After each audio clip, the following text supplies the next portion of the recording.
Orbit और orbital के बीच में हम डिफरेंसेस मैं जल्दी से ऐसे समझा देती हूँ, ईजी है, कोई दिक्कत नहीं है। पहले तो दोनों की डेफिनेशन लिख देना कि ऑर्बिट हमारा क्या होता है, सर्कुलर पाथ होता है जिसमें इलेक्ट्रॉन रिवॉल्व करते हैं। ऑर्बिटल क्या होता है, 3 डायमेंशनल जगह होती है जहाँ इलेक्ट्रॉन के मिलने की प्रोबेबिलिटी मैक्सिमम होती है। सेकंड क्या है कि ऑर्बिटल जो ऑर्बिट होता है उसमें इलेक्ट्रॉन की प्लेनर मोशन होती है, मतलब एक ही प्लेन में इलेक्ट्रॉन घूम रहा है।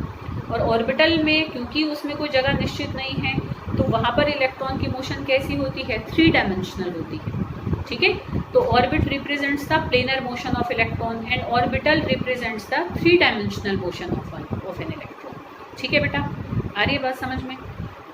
और क्या होता है कि ऑर्बिट की शेप कैसी होती है, सर्कुलर डिस्क लाइक होता है, मतलब रिंग की तरह होता है।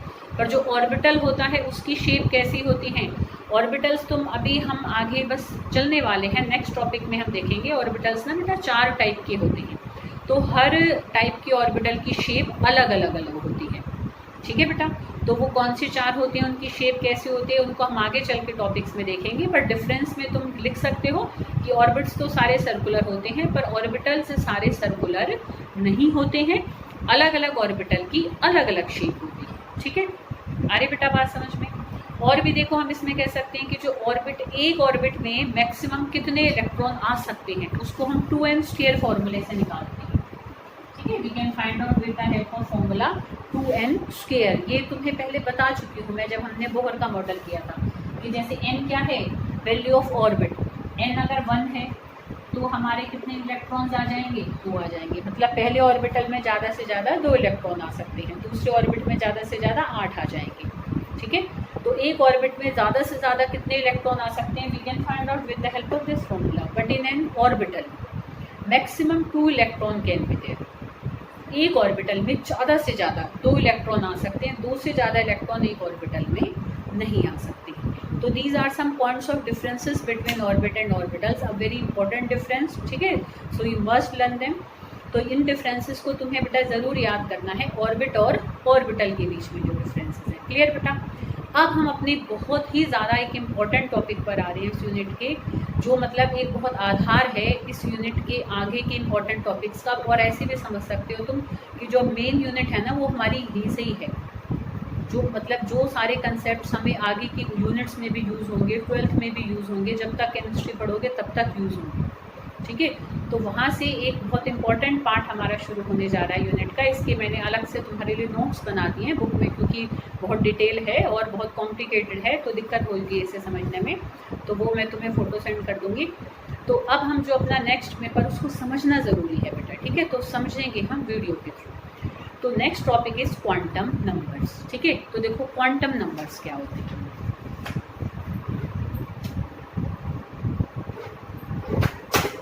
क्वांटम नंबर्स क्या होते हैं, मतलब क्वांटम नंबर्स में 4 नंबर होते हैं, मतलब it is a set of 4 numbers. Quantum number basically क्या है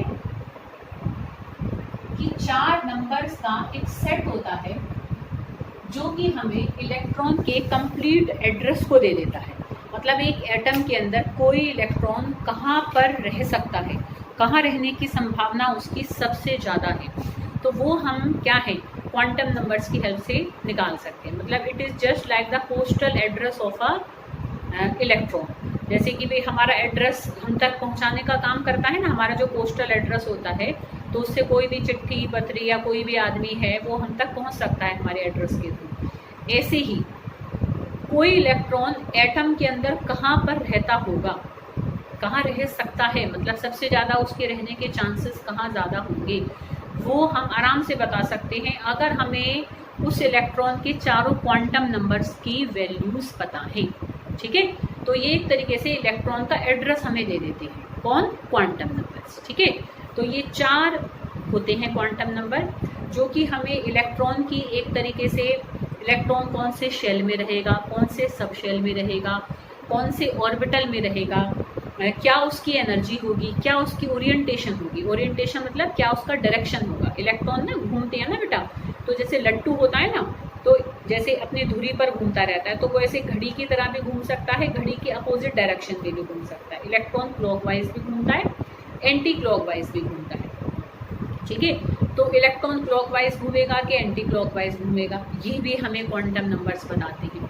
तो ये हमें एक तरीके से इलेक्ट्रॉन के बारे में बहुत कुछ बता देते हैं। अगर हमें किसी इलेक्ट्रॉन के चारों क्वांटम नंबर की वैल्यूज़ पता हैं तो हम उस इलेक्ट्रॉन तक आराम से पहुंच सकते हैं। उसकी एनर्जी के बारे में भी, उसकी ओरिएंटेशन के बारे में भी, कौन से ऑर्बिटल में वो होगा, कौन से सबशेल में होगा, कौन से शेल में होगा, तो ये सब बातें हमें क्वांटम नंबर बता देते हैं।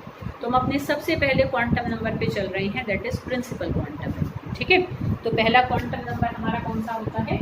Principal quantum. ठीक है, मैं इसे शॉर्ट फॉर्म में लिखूंगी, इसको ना हम n से रिप्रेजेंट करते हैं और ये हमें इलेक्ट्रॉन की शेल के बारे में बताता है। मतलब अगर हमें किसी इलेक्ट्रॉन की n की वैल्यू पता है, स्मॉल n की वैल्यू अगर हमें पता है तो हम ये बता सकते हैं कि इलेक्ट्रॉन कौन से शेल में रहता होगा।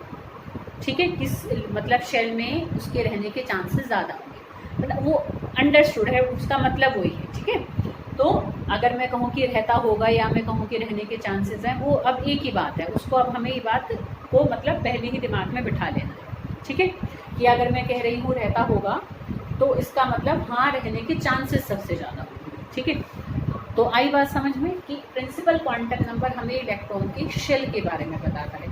ये बिल्कुल ऑर्बिट के जैसा ही है, जैसे बोहर ने जो बातें ऑर्बिट के लिए कही थी, क्वांटम मैकेनिकल मॉडल ने वही सारी बातें बेसिकली शेल के लिए कही। ठीक है, आ रही बेटा बात समझ में? तो अगर n की वैल्यू 1 होगी, इसका मतलब हम बात कर रहे हैं k शेल। अगर n की वैल्यू 2 है तो हम बात कर रहे हैं l शेल। अगर n की वैल्यू 3 है तो we are talking about m shell. अगर n की वैल्यू 4 है then we are talking about n shell. ठीक है, अरे बेटा बात समझ में? और किसी शेल में ज़्यादा से ज़्यादा कितने इलेक्ट्रॉन हो सकते हैं वो हम 2m स्क्वायर फॉर्मूले से निकालते हैं। मतलब पहले शेल में ज़्यादा से ज़्यादा कितने इलेक्ट्रॉन हो सकते हैं, देखो हम निकालेंगे तो कितने आएंगे? 2। ऐसे ही दूसरे शेल में मैक्सिमम कितने इलेक्ट्रॉन हो सकते हैं, तो कितने आएंगे? 8। अब इसमें कंफ्यूज मत होना कि अगर कोई ऐसे सोचे कि भाई क्या कहते हैं शेल में तो नहीं रहते इलेक्ट्रॉन, तो ऑर्बिटल के अंदर रहते हैं। भाई ऑर्बिटल भी तो सब शेल के अंदर है और सब शेल कहाँ है? शेल में ही है। समझ में आ रही बेटा बात? इलेक्ट्रॉन शेल के अंदर सीधे तो नहीं रहते, पर शेल के अंदर ही सब, किसी शेल के अंदर जो सब शेल है, उन सब शेल के अंदर जो ऑर्बिटल है उनमें जाकर इलेक्ट्रॉन है। ऐसे समझो जैसे देश तो है शेल। ठीक है, देश के अंदर एक तरीके से क्या होते हैं, ऐसे समझो राज्य होते हैं, राज्य हो गए सब शेल्स। अब राज्य के अंदर क्या होते हैं? घर होते हैं, वो हो गए ऑर्बिटल। तो इलेक्ट्रॉन कहाँ रहते हैं? उस ऑर्बिटल में रहेंगे। अब मैं कहूँ कि भाई हरियाणा में कितने लोग हैं, तो वो बात है कि भाई जैसे के शेल में कितने इलेक्ट्रॉन है, तो हरियाणा की कितनी जनसंख्या। अब मैं ये तो नहीं कहूँ कि मैं पूरे हरियाणा में रह रही हूँ, पर है तो मैं हरियाणा के अंदर ही, पलवल जिले के अंदर जाकर रह रही हूँ ना, मतलब जो मैं राज्य वर्ड बोल गई थी जिला में। ठीक है, आ रही बात समझ में? कि भाई किसी देश में, मतलब तुम समझ गए होंगे। ठीक है, कि भाई क्या होता है कि जैसे जो शेल है ना, ऐसे समझो कि शेल हमें राज्यों के बारे में बता रहा है, ऐसे समझो। ठीक है, और जो सब शेल्स हैं वो हमें जिलों के बारे में बता रही हैं, और जो ऑर्बिटल्स हैं वो हमें घर के बारे में बता रहे हैं। जैसे कि इंसान घरों के अंदर रहते हैं, ऐसे इलेक्ट्रॉन ऑर्बिटल्स के अंदर रहते हैं। पर जब हम अपना एड्रेस बताएंगे तो हम अपना क्या बताएंगे? घर का नंबर भी बताएंगे, हम अपने ज़िले का नाम भी बताएंगे और हम अपने राज्य का नाम भी बताएंगे। ठीक है, इसी तरीके से। तो मतलब के शेल में ज़्यादा से ज़्यादा कितने इलेक्ट्रॉन रह सकते हैं। ठीक है बेटा, तो उसको हम इस फॉर्मूले से निकालते हैं। ऐसी एल शेल में ज़्यादा से ज़्यादा कितने इलेक्ट्रॉन निकाल सकते हैं, तो देखो n की वैल्यू हम 2 पुट कर देंगे। ऐसी m शेल में हम n की वैल्यू 3 पुट कर देंगे। कितने आ जाएंगे बेटा यहाँ पर? 18। ठीक है, ऐसे यहाँ पर हम 4 पुट कर देंगे तो यहाँ पर कितने आ जाएंगे? 32। तो पहले शेल में ज़्यादा से ज़्यादा 2 इलेक्ट्रॉन रह सकते हैं, दूसरे में 8, तीसरे में 18, चौथे में 32। कैसे कैसे आएंगे इसको भी हम क्वांटम नंबर में समझेंगे, बड़े मज़े आएंगे, बहुत इंटरेस्टिंग है, इम्पॉर्टेंट भी और इंटरेस्टिंग भी है, बहुत मज़े आते हैं इसको करने में। ठीक है, तो ये है प्रिंसिपल क्वांटम नंबर, जो हमें एक तो शेल के बारे में बताता है, मतलब it gives the average distance of electron from the nucleus, कि भाई ये न्यूक्लियस है। ठीक है, तो न्यूक्लियस से इलेक्ट्रॉन लगभग कितनी दूरी पर रहता होगा, तो शेल के अंदर ही तो होगा, तो शेल लगभग दूरी ही बताता है हमें न्यूक्लियस से। तो हम ये कहें कि शेल के बारे में बता रहा है या कितने डिस्टेंस पर इलेक्ट्रॉन न्यूक्लियस से कितने दूरी पर रह रहा है उसके बारे में बता रहा है, एक ही बात है। ठीक है, आई बेटा बात समझ में। और ये क्वांटम नंबर हमें इलेक्ट्रॉन की एनर्जी के बारे में भी बताता है with the help of this formula, En = -1 ये वही है, देखो सारा का सारा जो वो पढ़ने दिया था। भाई अगर हमें ये पता है कि भाई इलेक्ट्रॉन कौन से शेल के अंदर है, ठीक है, तो शेल की वैल्यू पुट करके हम क्या निकाल सकते हैं। अगर मैं कह रही हूँ कि भाई मान लो इलेक्ट्रॉन दूसरे शेल में, तो इनकी वैल्यू 2 पुट कर देंगे और सेकंड शेल की एनर्जी निकल जाएगी, तो उस इलेक्ट्रॉन की एनर्जी भी उतनी होगी जितनी उस शेल की होती है।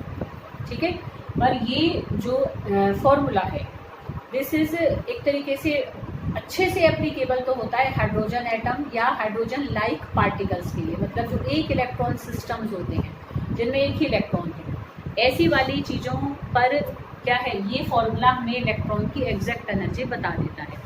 पर जो मल्टी इलेक्ट्रॉन सिस्टम्स हैं जिसमें एक से ज़्यादा इलेक्ट्रॉन्स होते हैं उनके लिए भी हम इस फॉर्मूले को यूज़ कर सकते हैं, तो वो लगभग हमें एनर्जी की वैल्यू बताता है, बट एग्जैक्ट एनर्जी की वैल्यू हमें बताता है ये for hydrogen and hydrogen like particles. ठीक है, तो ये दो बातें हमें कौन बताता है, प्रिंसिपल क्वांटम नंबर। कौन सा, एक तो शेल के बारे में और एक इलेक्ट्रॉन की एनर्जी के बारे में। ठीक है, सेकेंड क्वांटम नंबर हमारा होता है दैट इज एजीम्यूथुअल क्वांटम नंबर, उसको हम नेक्स्ट वीडियो